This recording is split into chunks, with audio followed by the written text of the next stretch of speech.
Run defense is really the theme of the week here on NFL Live. The theme of the segment and the theme of what I want to watch in the Colts against the Eagles. Y'all, we know Jeff Saturday, our former colleague, wants to do run the damn ball. We also know that the Eagles have struggled with him, which is why they went out and signed Joseph and Ndamukong Suh.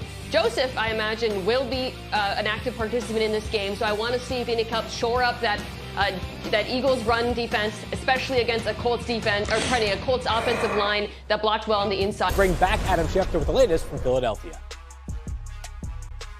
We have a situation here where the Philadelphia Eagles, for a second straight day, have beefed up their defensive line with another mammoth-sized addition. Yesterday, they go out and add Joseph, and today, they reach agreement with Ndamukong Suh, the former Buccaneers defensive tackle, on a one-year deal. Suh and Joseph now step into Philadelphia. I know that Joseph is likely to play on Sunday for the Eagles. We'll see if Suh can reach agreement on a Thursday and somehow come in and play some plays on Sunday against the Indianapolis Colts and Jonathan Taylor. And if you look at the Eagles' schedule in the coming weeks, they play the Giants with Saquon Barkley, the Titans with Derrick Henry, the Colts with Jonathan Taylor. Some big-time rushing attacks, and that's one of the reasons that they beefed up their undermanned defensive line with Jordan Davis ailing there. As far as available free agents go, Swagu, not too many names bigger than Ndamukong Suh, but how impactful is this move on the field?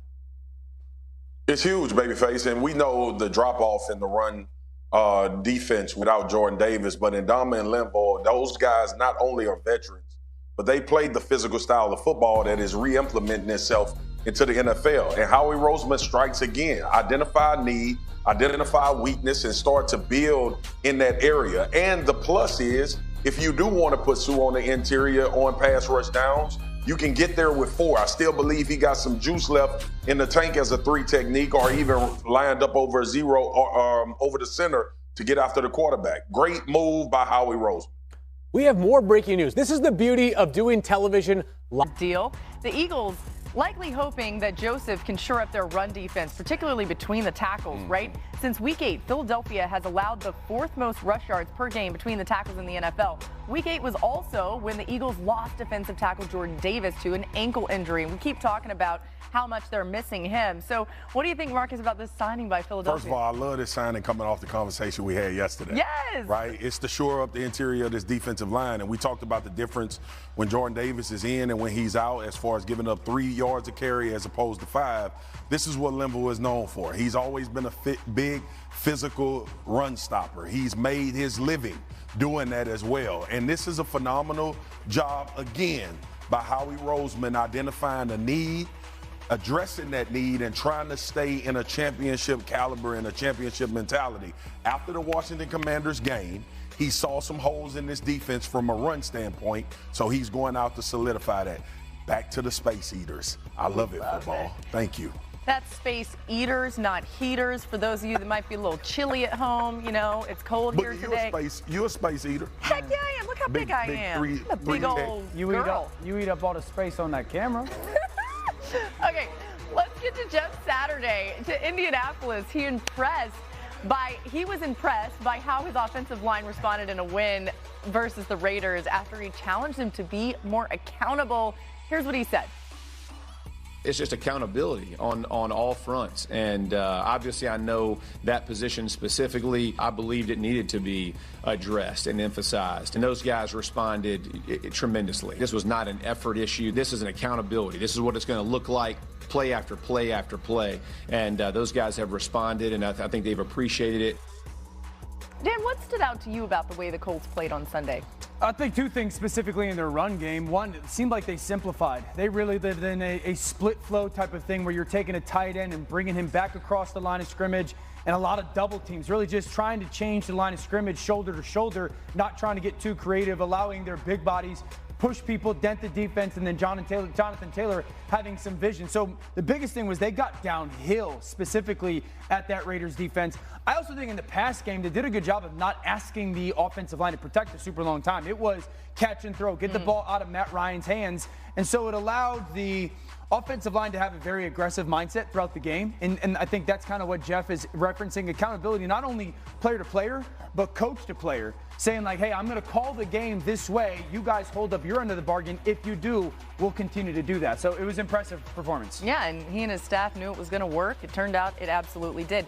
Now, can you be a space eater if it's like a vertical thing? Because you're eating space this way, but not that way. That's what most of us are going for. That's actually a compliment, Dan. Right back to Adam Schefter and the story that has been enveloping not just the football nation, but also Jim Cantore has come to a conclusion. What more can you tell us, Shefty?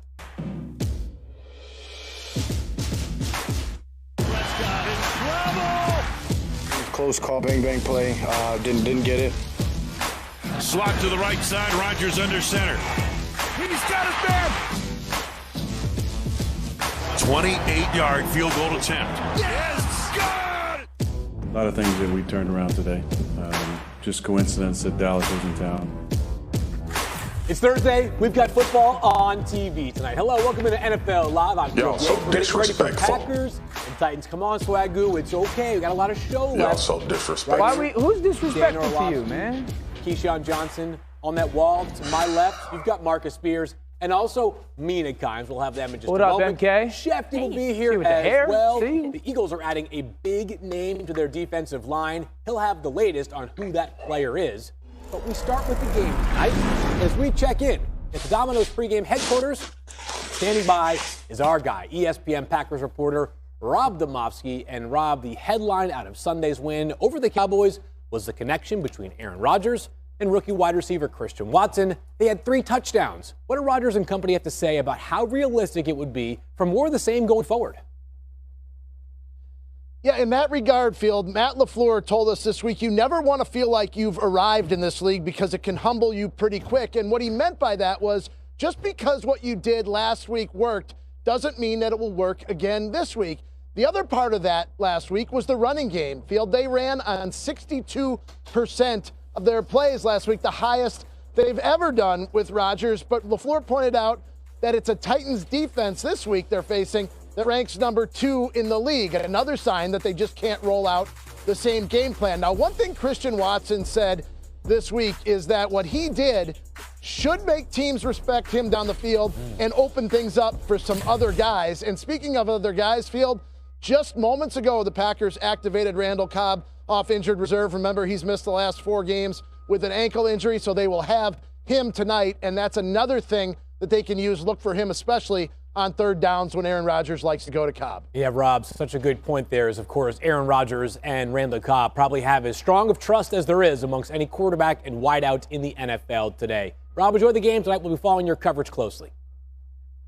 Thanks, Field. Let's get back to Dan and Key. And, guys, when you watch the tape, what do you see when you find Rodgers and Watson hooking up? Yeah, babyface, the reality is this. Christian Watson's the only guy on Green Bay's offense that actually changes their offense because his vertical speed. I'm going to show you 2 clips from last week. One, the vertical ability and how important it is to get vertical on that. And then the second one, when you're running horizontal, how you got to win. Key at the bottom of the screen. This is that 3rd and 1. He's going to run the go route. Now, it's really important for everybody at home to pay attention. Right now, Christian Watson goes on the inside, right, instead of getting outside. What's he have to do once that defensive back is on his outside, running a go route when he goes inside? First of all, the defensive back is in bump and run coverage, but he never engages until 5 yards down the field. But once he made the decision to go inside, he now has to get width to get back out here, and there's an imaginary red line to give air for Aaron Rodgers to be able to have about a 5-yard space to throw that ball on his outside shoulder. Let me ask you a question. So, knowing he has to get outside, what's the best way? Like, how do you get outside and get stacked on that corner? First of all, you just drop your head and you run. You run as fast as you can, but at the same time, you engage a defender and start that lean process. But that's poor coverage by the defensive back. If you're going to be impressed, you need to engage to disrupt the route. Are we okay with him peeking back like this while he's running, searching for the ball? It depends on what Green Bay says. If they say look at 40, look at 40. I love that. So there's that big play vertical. I love the fact. Now I want to ask you this. His hands. Sometimes you see when he goes and catches the football, it's almost like